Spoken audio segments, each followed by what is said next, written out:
Well, it is right at 1 o'clock and it's time for us to start our SBS session. So I'd like to tell you a little bit more about our presenter today. Tunde Ogunmikan is a seasoned business analyst with 15 years experience of insurance regulation, supporting 30 states and NEIC initiatives. Tunde is a subject matter expert for fraud investigation, consumer services, external healthcare review, service of process, and arbitration. Tunde currently works closely with our producer and revenue team to develop and support features and services for the SBS states. He is also a process improvement professional who's used his expertise in partnership with states, finding ways to use SBS to optimize their business processes and workflows. He is a certified product owner focused on security, identity access management, integration of law enforcement, and has leveraged that knowledge when working with state fraud investigators. So welcome to our presentation on SBS, and we will turn the time over to you. Thank you. Thank you, Renee. Welcome, everybody. I'm going to go right into it. First, I'd like to say for those I've had the pleasure of working in this particular space of fraud and prosecution. And from my experience, I look at the folks who do this as a very, very unique and special set of people in terms of the types of background and the sort of investigative and analytical way they look at cases and information. And what we're going to walk through today is how you can use SBS to do those things. I like the law and order sort of theme because from the folks that I've met over the years, they liken it to that show in terms of some of the investigative work that they have to do to collect information, to analyze that information, to look at evidence, and all that. So we're going to walk through the SBS investigations and fraud. And let me start with the agenda for today. Already done the introduction. What we're going to talk about what is SBS investigations. It is the umbrella under which we have that fraud and prosecution. And then I'll go on to how we secure SBS fraud and prosecution, something I know which is near and dear to you folks, security. And then we'll look at how you get the case in terms of case initiation, with case management. Once you get the case, how then do you update and manage the case? And then we'll talk about status updates and closures, and then an overall benefits of the SBS investigation module. So managing fraud. So SBS investigation provides states insurance departments with the tools necessary to investigate consumer and industry fraud. It is a case tracking, case management system. The ultimate goal, what we with SBS in design, is that it is intuitive and easy to use, and it's web-based, so you can just come in, focus on what you need to do, which is doing your investigations, getting your case information. For those that do interviews of suspects and subjects, do all that, and then come in, use the system to enter that information that you gathered or gathering. So let's talk about security. Quickly, SBS is what's called a role-based. We use what's called role-based access controls. There are key components of the role-based access controls, which include users, roles, operations, objects, and permissions. But a user is anybody, but this. So role-based access control, let me start with the top, sorry, is a way you restrict and manage user access to the fraud and prosecution modules. So it's defined as a set of rules that govern and restrict user access to operations, objects, based on the identity, the intent, and session attributes of the user. Now, a user could be both a person or a backend system that accesses SBS. Either of those has to go through stringent access control to get to the application. We have, but let me focus on the user of the person. We have multi-factor authentication that the user needs to have, on top of being able to. So within SBS, you have to have special roles to get to SBS, and then within the NAIC umbrella, there's also another layer of protection security that the user needs to get to this particular information. So we segregate this completely from everything else, making sure the information that is there is secure. And this is based on conversations and over the years with people. That's a very key factor in making sure nobody that is not authorized by or should be by the department has access or knows anything about what's going on. Even if they're the same SBS system, they have to then have additional roles in security to get to the fraud and prosecution. So the roles determine what privileges or permissions a user assigned to. The roles exist in a hierarchy. The easiest way I can explain where the more higher persons in the hierarchy, the more they have. So, for example, I'll say a manager will have more permissions than say an associate or an intern, where the manager will be able to have the full what's called CRUD access, so create, read, update, delete, export access. Where somebody who's an associate or if you tell us should have less roles, might, for example, just have read only, and that read only might be restricted to certain parts of the of the fraud and prosecution versus everything. So that's the role, that's the position of that roles play. Operations are the activity carried out in the environment, mostly not for person. These are mostly like system. We'll talk about a little more later when we talk about the online fraud reporting system, OFRS, and how that interacts with SBS as well. Permissions are really at the heart of the role-based access control. Without it, we just simply cannot operate. It is a set of business rules that specify which operations and objects can access.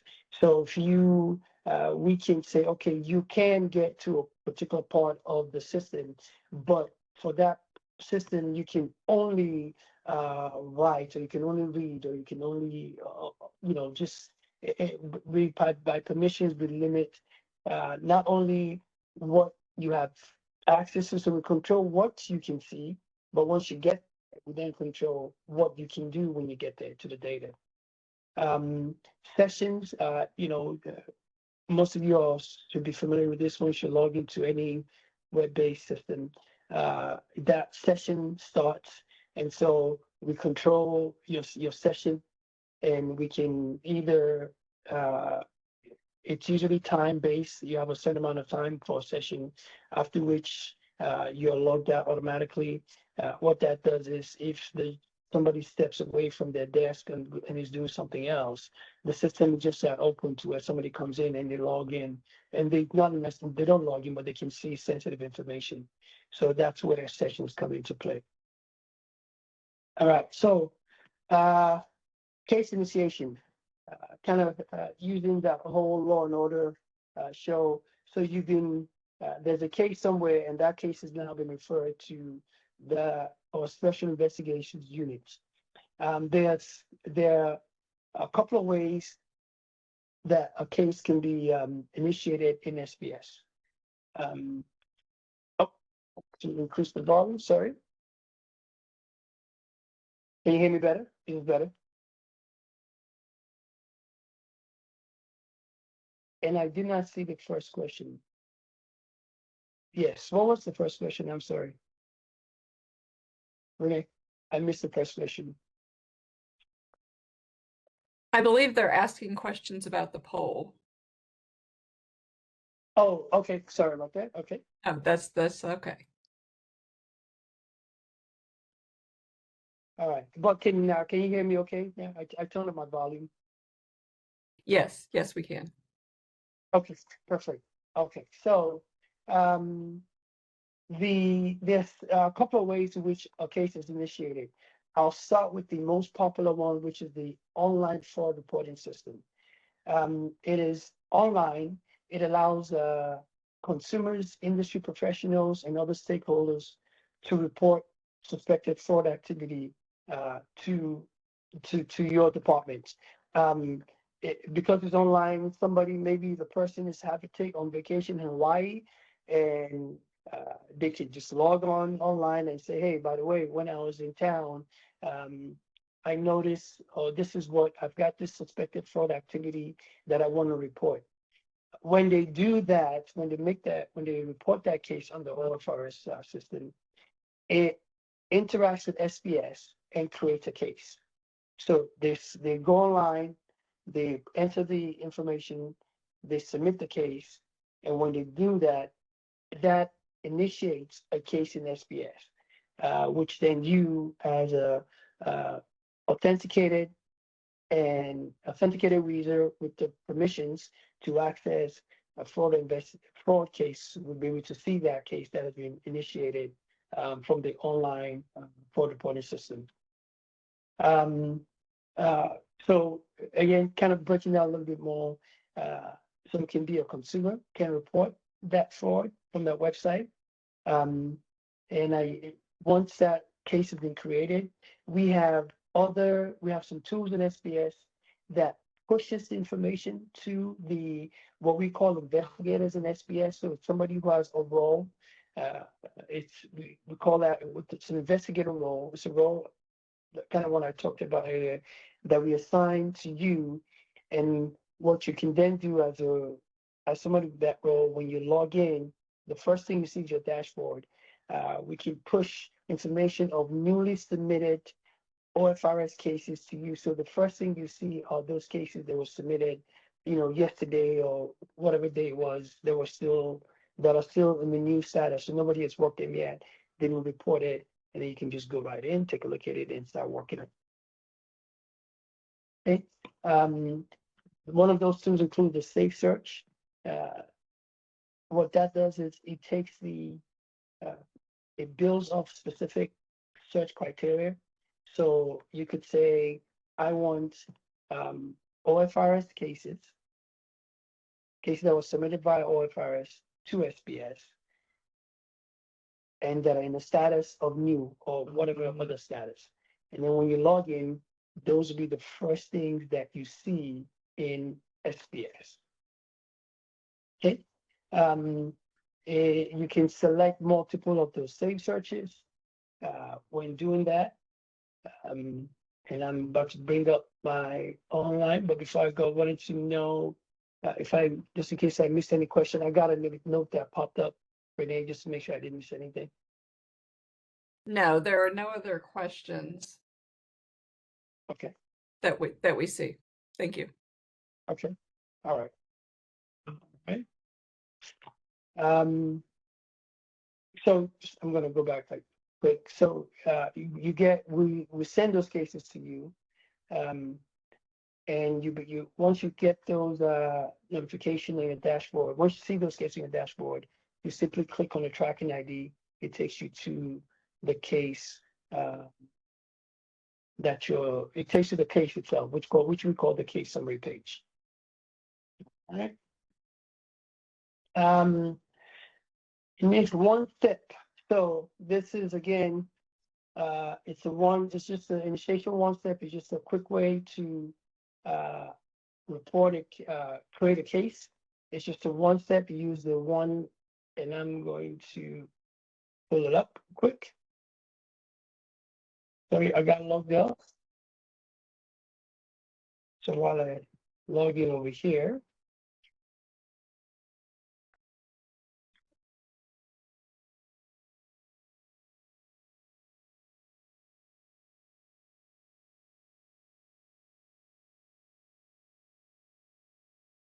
while I was doing this, so I got logged off. I apologize for that. Okay. So while that thing got in, so the one step is just it just as described. You push one button, you click on one thing, it gives you a message, hey, you're about to initiate a case. You say yes, and the case is created. And once the investigation, once that is done, then you as investigator, again, although investigator could mean a prosecutor, could mean, a regulator, whoever it is that's working the case. Investigator is just the term that we use because we assign that role to you so you can see what's going on with the case. You as that investigator are then able to go in and start working that case immediately. They no other thing to do other than start working the case, and I'm going to bring it.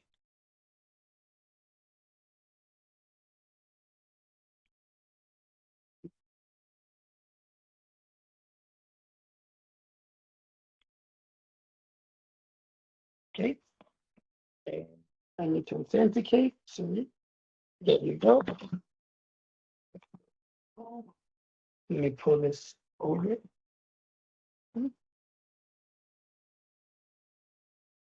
All right, so this is just to go back quickly. So this is the dashboard I was talking about. These is the safe search I was talking about, where I can create different safe searches based on different options that I have. And so here's one that I've created called OFRS. And what this is, these are cases that were submitted via the OFRS. So when I log in, the first thing I see is this, my dashboard. And I selected because it's a test environment, I've got a whole lot of safe searches that I do constantly while doing this sort of presentations. But this is one look. Then I just simply click on the case, tracking ID, and I'm in the case that came in.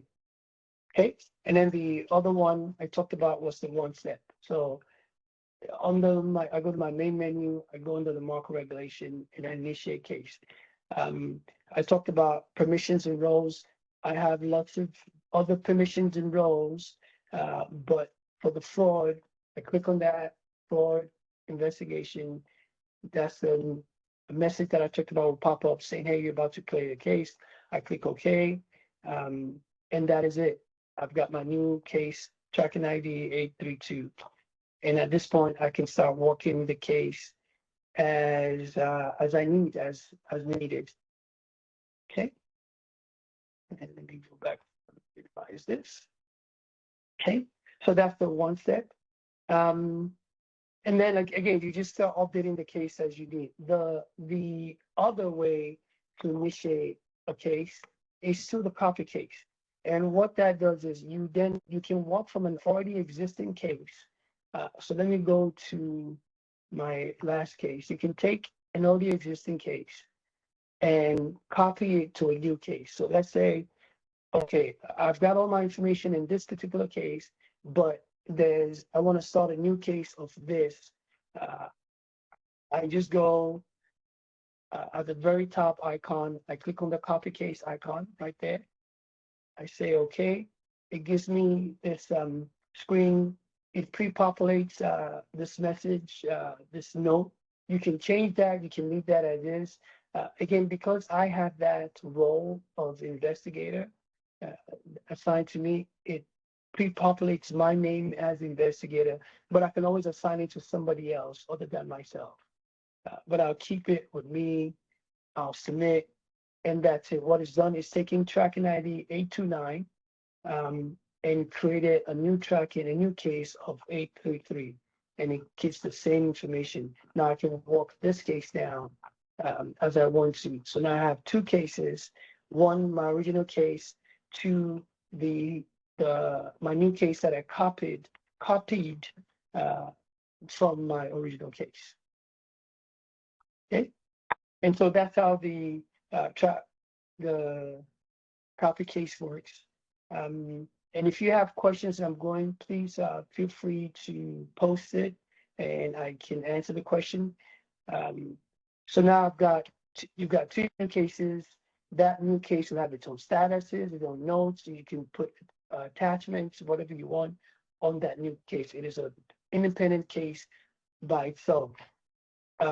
However, the system does automatically relate the cases to NICB reports creation? Great question. I'm going to come back to that in a second. So there's the case that I copied from, and again, role-based. Because I have access to this, I can click on the other case and see the case. So from the NICB, which is kind of comes with the whole offers thing, it creates a case. This one, if I don't, it is not a NICB or OFRS case. So that's kind of what that, if it did, I'll have that report ID here in this section. So if this is one of those cases that was created from OFRS, and under that OFRS, I'm going to go to new search real quick.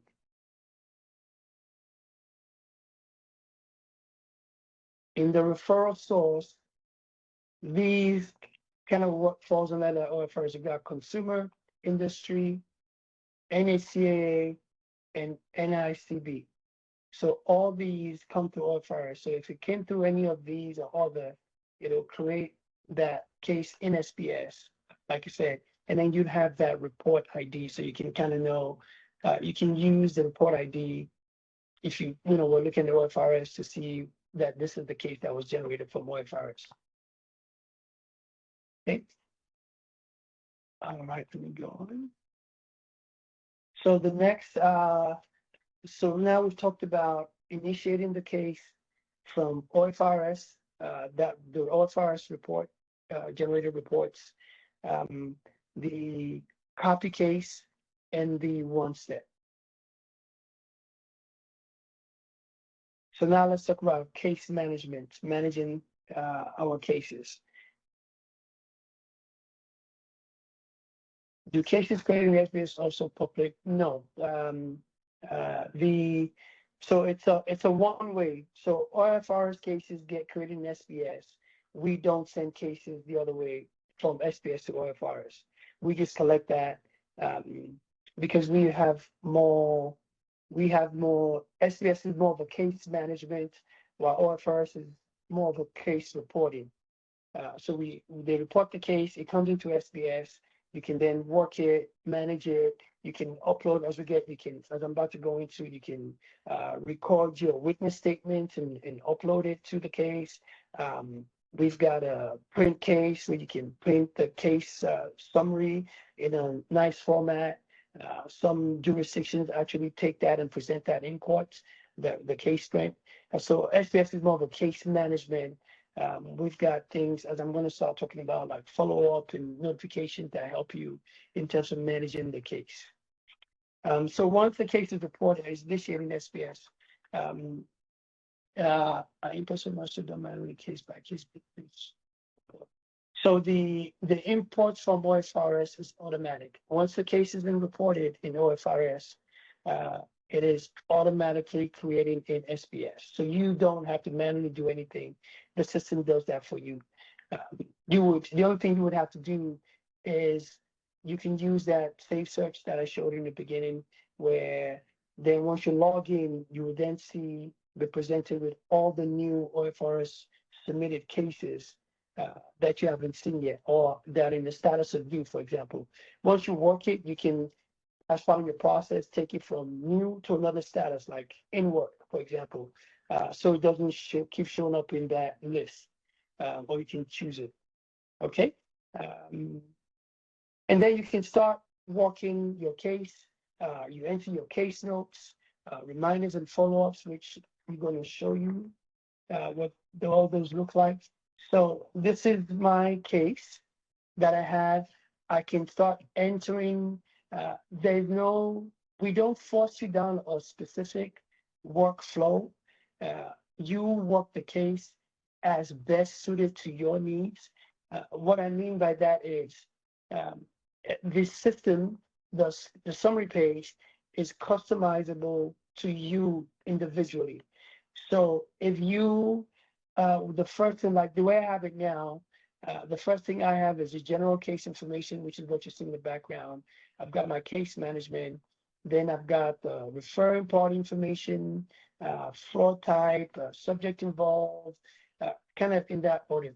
if that doesn't work for you, you can move things around and say, when I start working a case, maybe the first thing I want to do is look at that referral status. You can pull that on top, you save it, and anytime you look at a case, it looks this way for you. It'll look different to me. We could be looking at the same case. As long as I'm logged in, it'll look the way I want it to look for me. And when you're logged in, it'll look the way you want to look for you. So it is based on your preference. And then, so again, you then all entry fields customizable. No, they are not. The SBS is shared. The way this looks is used the same by the states who use SBS. But what we have done is we developed this in conjunction, in partnership with the states. The states tell us what they want, the things that they want us to put in SBS. There's a leadership or steering committee that gets together, and then they tell us, hey, SDS, we want this new features added to fraud or to prosecution, and then we go ahead and develop it once our product owners kind of work with the state to finalize what that should look like, and then we go ahead and add it. This allows it to be uniform in terms of what we have, but again, the system is designed specifically to be wide open, not to force you down in a particular workflow. You can determine how. We'll give you the tools and the what, you determine the how. You can say, hey, again, just go straight to the phone party. Let's go to notes.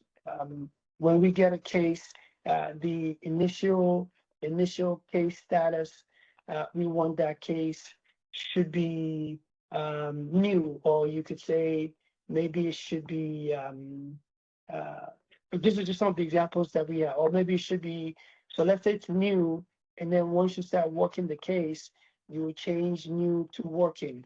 Again, these are just some examples. Status. Part of we have notifications, and going back to that investigator role, as long as you are the person with that investigator, or you're the primary investigator on the case, if anybody that is not you makes any changes to your case, you will get notified. The notification can either be system notifications or email notifications. The system notifications are, again, on that dashboard when you log in. And so this is what mine looks like. I've got 9 system notifications, meaning somebody that is not me has gone in one of my cases that I'm the primary on and done something, or in this case, I've got a new online complaint form submitted to the department. So that's how that works. So we push information to you, so you don't necessarily have to go looking for it. Kind of like with same thing with Safe Search, and you have the option of determining if you want that via system, which is this, or via email. Which you get an email saying basically the same exact thing that you have in your system notification.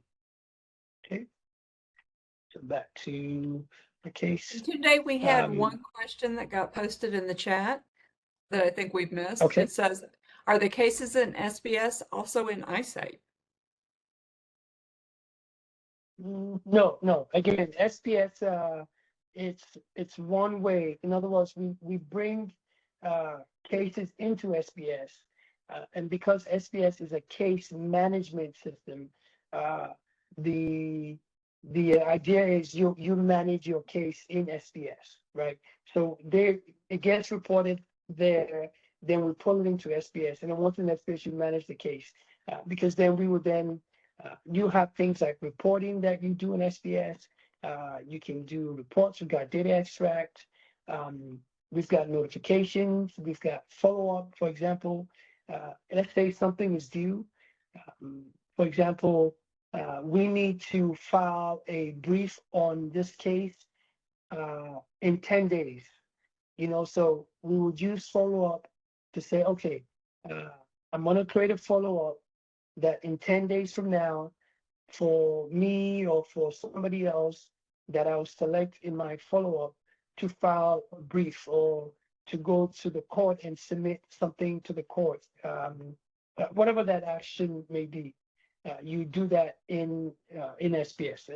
Again, because it's a case management system versus just reporting the case. We actually give you tools that help you to manage the case. So I'll do my follow-up. It defaults to me as investigator, but I can select, because I can add a secondary investigator, or I can select somebody else in the department here, one of the people. So let me pick on, let's see. So we've got one of Roger's test accounts, and I'll say, well, I'll use today's date just so we see, but it could be any day in the future, but just so you see what it looks like. Because if I use the date in the future, it won't send it until that day. So I'll say today, I'll say file a motion at the courthouse, for example. Right, so file a motion at the courthouse, whatever you want to type.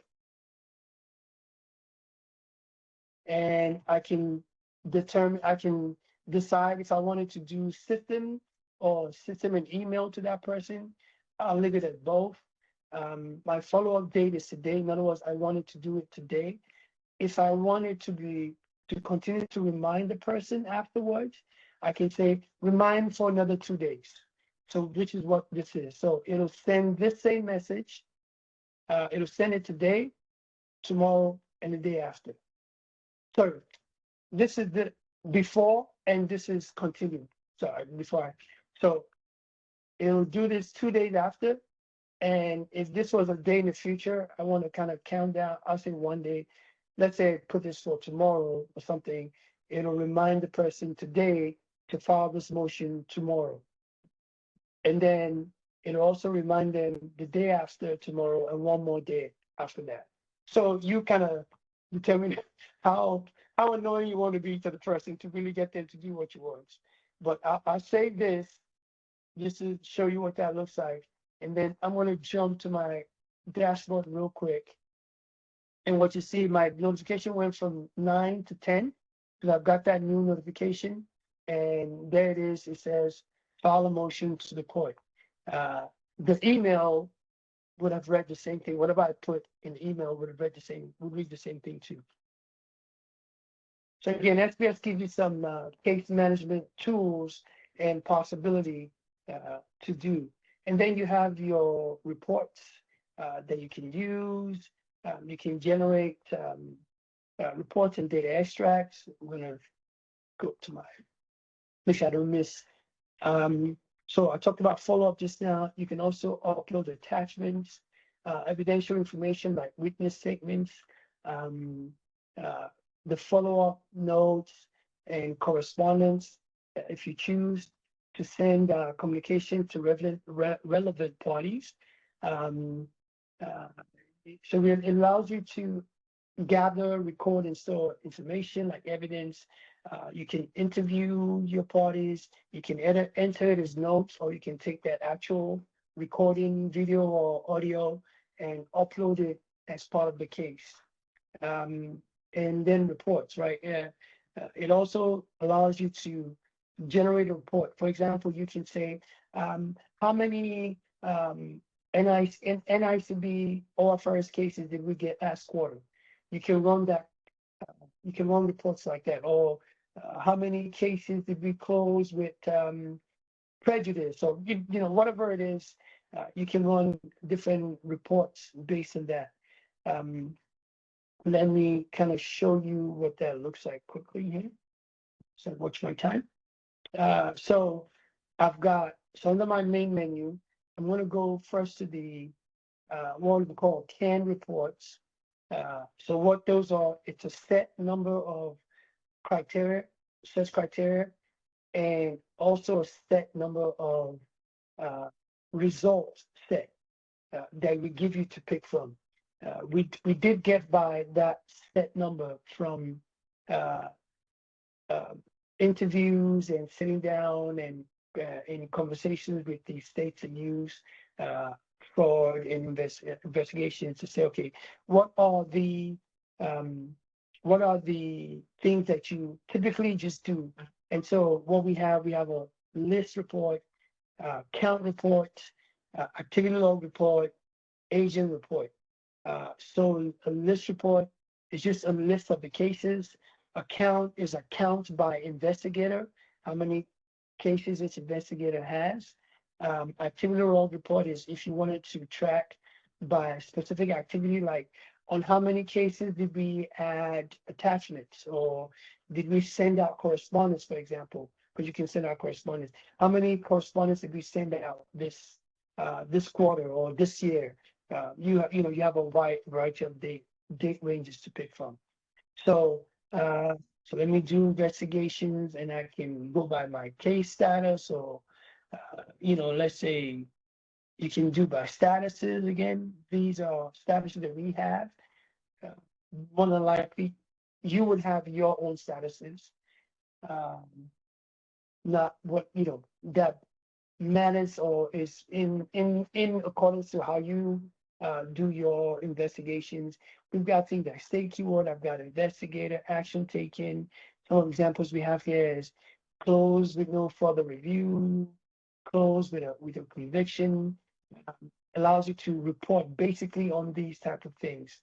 I'm probably not going to get much with that, so let me just do date range. Let me say date open. Let's go last year, so I'm going to go minus 365. So let's just go year to today, and I'm going to say search. So this is what that looks like.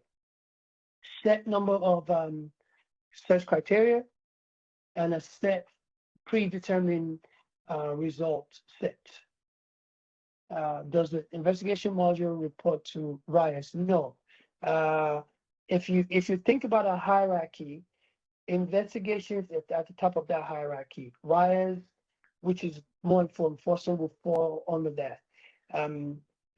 So with the RIAS, the enforcement, what we call enforcement module, you might probably do things like maybe you suspend their license, or maybe even revoke their license in some cases, fine them. But investigations now, we're talking about there's a criminal aspect to it, where there's fraud, or there's arson, or it's more severe. And so you're talking about sentences like prison sentences, or potentially criminal prison sentences and all that stuff. So this is at the top of that hierarchy, where yes, a RIAS case can eventually lead to an investigation case, but now this is where you can then refer this fraud case to prosecution, where now the prosecutor takes it over, and then it's now in court. It's now a case, or maybe whatever it is. It's now in a judge's hand.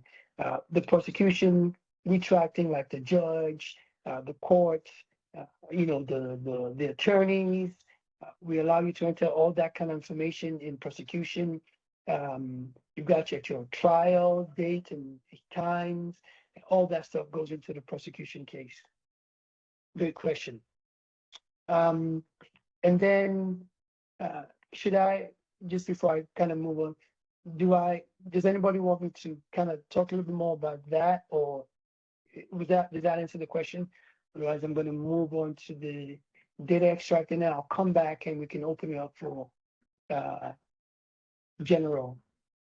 So the data extract is allows you to basically pick what you want. So if you notice there's a whole lot of collapsed sections here, and as I expand, you see our goal is data in, data out.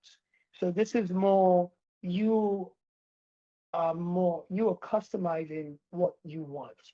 You're customizing what you want to report on. You've got the case type. I've got statuses. I've got case management, communication mode. Minimize this. I've got case dates. Minimize this. I've got entity name. I wonder, was it the referring parties I want to look at? Subject, if I want to look at a particular person. How many cases has, John Doe being a subject on? there's just a ton of information and different things that you can then build the data extract of. I'm trying to show you. Okay, so this is just in terms of, so let me just pick something here. And again, let me do a date range. So I'm not over, I'm just gonna go a year back, 365. Okay, so I'll just go a year back. And now let me go to what is actually gonna come back in my results. Again, here you see you've got a wide range of things to pick from. And as I start to expand, you've got your referring party. I'll pick my referring party name. Let me go to fraud type. I'll say my fraud type name and description, subject party involved. Yeah, let's do the classification. Let's do the roll code. Do I want the name, description? So again, just a wide range of stuff. Let me go to, there's a claim, incident information. What information do you want from there? Amount paid, state controlled evidence information, referral status. Okay, there's prosecution name. I can grab all that stuff. Attachment, and then I can name it whatever I want to name this report. If I don't put a name, it'll give me a system generated name, which would be a combination of my username, which is my first and last name, and a report number and the date. So I'm just calling this test. Let's say test data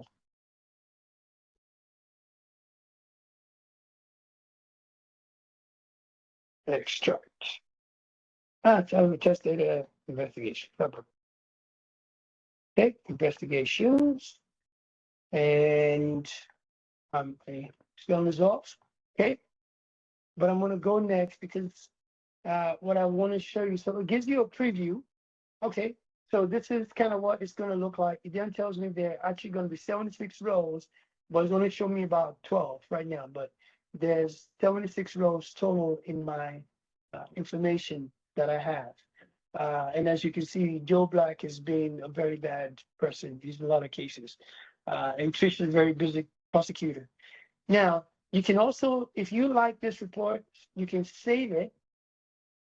You can also save your searches, your reports. So this save search feature is across SBS. Let me call this investigation.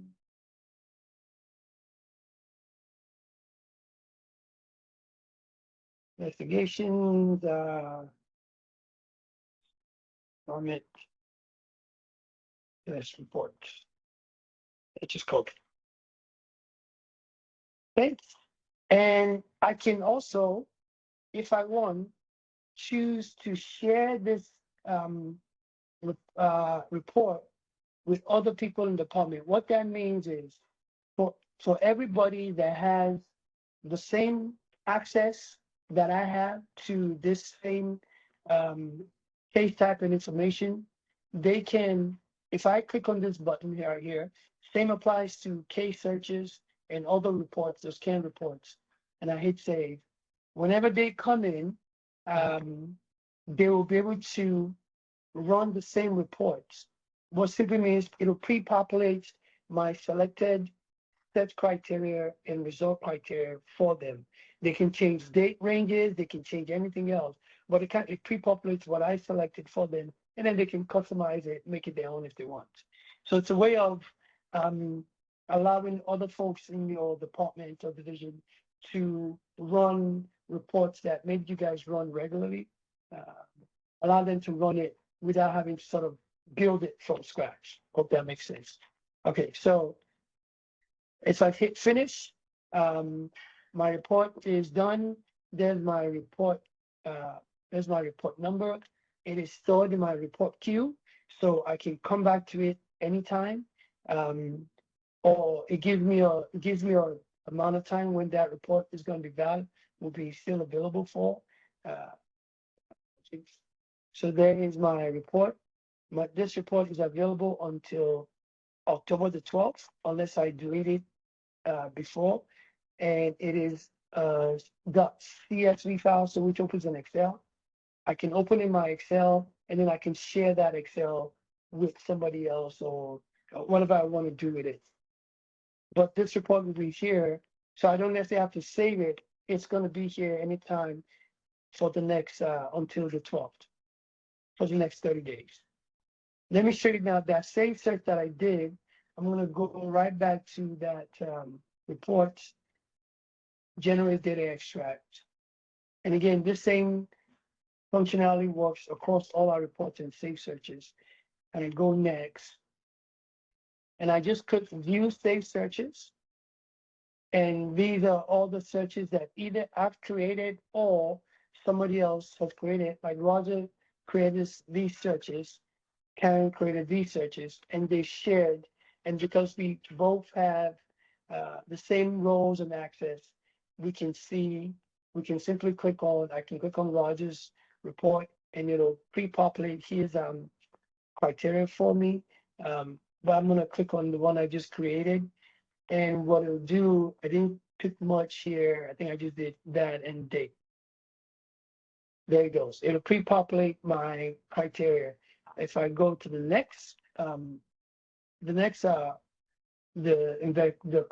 selection section, you will see where it pre-populates all my selected results for my columns. All right. And now I've done reports and closure and status update. So when your case is done and you've gone through, you've gone through the prosecution, maybe it started as a fraud investigation case and then you then referred it to prosecution. By doing that copy case, so you took the case and you copied it to prosecution. Once that is done, you close the case. Anytime, again, anybody that is not the primary investigator comes and makes any of those changes to the case, they will get that notification. Okay. So what are the benefits? To some of the questions that was asked as I was talking, it's a really good case management system. It allows you for efficiency. In conjunction with the states, we've learned over the years, and we've incorporated into SPS to the point that it helps to streamline the investigative process, allowing you to focus on the substance of the case rather than the administrative task, which is why, again, it's because it's web-based, you just click on a button here, enter or select the information you want to select, and you move on to doing the real work of investigating, talking to people, gathering evidence and doing all that stuff, rather than trying to figure out how to, do something with the system itself. Yeah, that was for me. The reporting, like show you with the, we integrated into the online fraud reporting system to where when cases are reported, those cases are then created in SPS for you. And I know there's some states that get at least 90% of their cases come to their online fraud reporting system. So it's very, very widely used by consumers and industry. What are the main differences between SPS investigation module and I missed that? What was it? SPS investigation module and what's the other thing? I missed the last part of that. It says, what are the main differences between the SPS investigations module and SPS enforcements? So, great question. So enforcement is more of, again, I kind of go back to that hierarchy, right? Enforcement, the disposition of an enforcement case could end up in potentially like suspended license. They both do the same in that they both case management systems. Enforcement could be, it came from a complaint right? And then that became an enforcement case. And then at the end of the day, when you're done with the investigating the enforcement case, you potentially end up then, suspending or revoking in really uh, severe cases that person's license, right? So my enforcement case, the it looks the same, right? You have the general case, the case management, but the sections, as I'm showing you an enforcement case. So for enforcement, you got things like regulatory action, where select my respondent, there's a state, select the state contact. Then you have like your days count, if there's a penalty involved, that kind of stuff. Then you have like your violation, your reason, information, what's the reason for this, right? And then I'll go to my disposition. So for my disposition, my enforcement, it's a cease and desist, is a suspended, license on probation, right? Those are mostly where you go as far as your enforcement module at the end of the case. Whereas with our investigation, and let me jump back. Maybe let's say we referred it to a prosecution uh, case, to a prosecution, and they take that case up, and now it's in court, or it could end up. Let me just even look at my investigation. That could be a criminal. Sorry. Uh, Charges like the person has to go to case, goes to prison, for example, could end up doing that. Let me show you. So you've got sentencing information. So you've got your criminal charges, that, this charge amount, hearing date, sentencing detail. There's a fine amount, and the person does 5 to 12. Let's make this years, right? Those are the sentencing. So they could do community service, maybe probation. So there's a more in terms of higher stakes involved, right? Because we've got a court docket number, we've got things like that. So with this, the difference is, to me, what happens at the end, how you work the case, how you investigate. That's really up to the individual department or division and investigator. But it's more what happens. The workflow can be the same, but the sections, the type of information, the type of things that you collect are different. You got evidence, you've got different things that you collect for fraud and persecution that you don't collect or you wouldn't collect in an enforcement case. Hope that answered the question. Okay. Other questions? Actually, we are out of time for this session. Oh, thank you, Sven. Yeah, so we'll go ahead and pause, but if you want to stick around for a few more minutes, if anyone wants to ask questions in the chat, you're welcome to answer them. But other than that, we want to thank you all for joining, and we hope to see you all next week in person at the Insurance Summit Conference.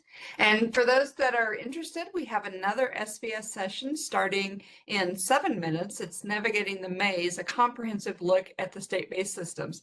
There is a separate link for that session, so you want to make sure and look for that in the app or the website to be able to attend. But thank you very much. Thank you.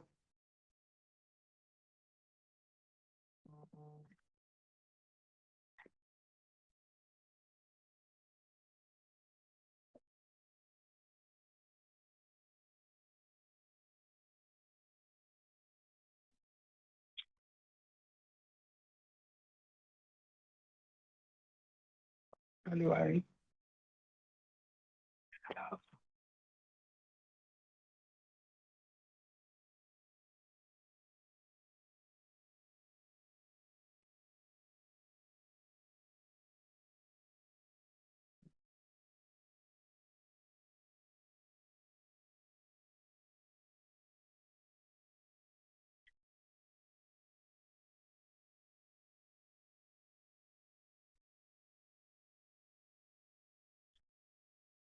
Okay.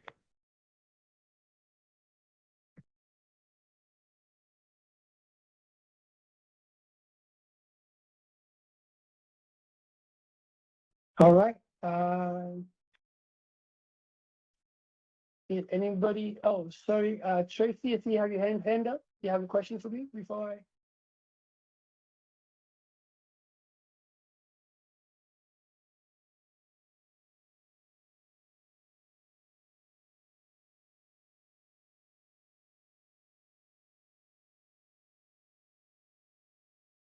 No. Okay.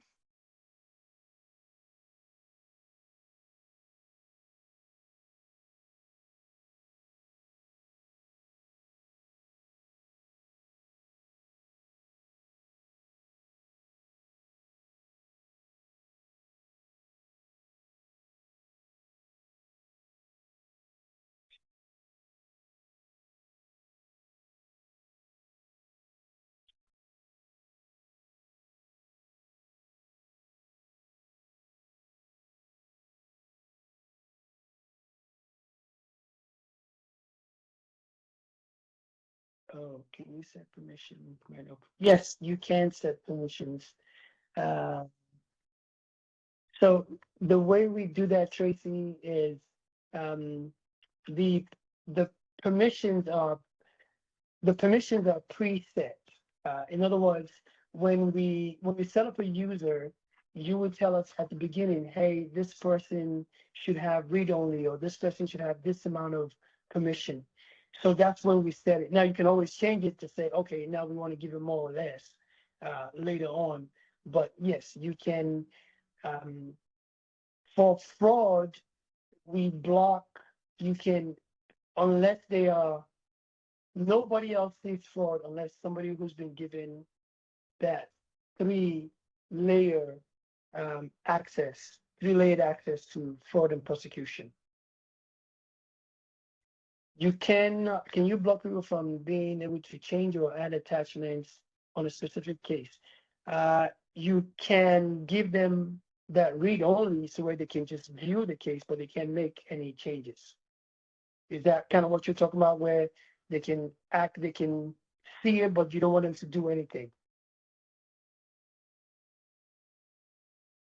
So that's set in the security. That's a security setting. Um, uh, Typically, what you would have is somebody in the division or department who has that additional security role to make those changes for you. They don't. Not everybody in the division would have it. It'll be somebody you've designed as kind of like your security contact person who would be able to make those kind of changes to other people's roles. Okay.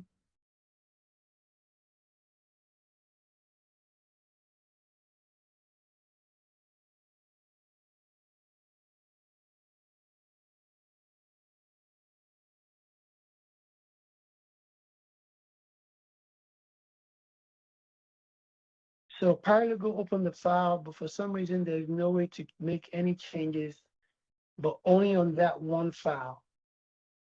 So let me make sure I understand this. So on every other case, you have access to make changes, but on this one case that was opened by paralegal, you cannot change that case. The pencil icon is missing on that case alone. Okay, so well, and is it, as long as it's the same case type, because the only time I've seen that happen if it's a different case type. For example, I use fraud and enforcement as two separate case types, where maybe this case is, one of the cases enforcement, one is a fraud, but you have full fraud but not full enforcement roles. That is when you see something like that. Otherwise, if it's the same type that you have all access to, but for this one case you cannot uh, make changes, then that would be, yes, enforcement counsel. And it's an enforcement case. I would have to look at that. So there might be, that sounds like bad data. If you can do everything to every other case except for this one case, that sounds like bad data to me. unless JC, it sounds like it to me, unless you're doing subtype, which you can have in SPS subtype security. So if the case is a particular, so it's an enforcement, but then there's a subtype of civil enforcement. I'm just makes no sense. I'm just an example. And you have a security at the subtype level, then I would see that happening. If not, then I think that sounds like it might be a case of bad data. That was something I'll submit to help desk, have them take a look at that.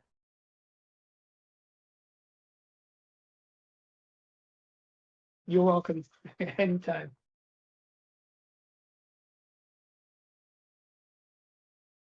Oh, you're welcome. All right. If there's no any other questions for me, I'm going to jump off this meeting. I'm just waiting to see if anybody has any questions. Otherwise, I am. All right. You're welcome.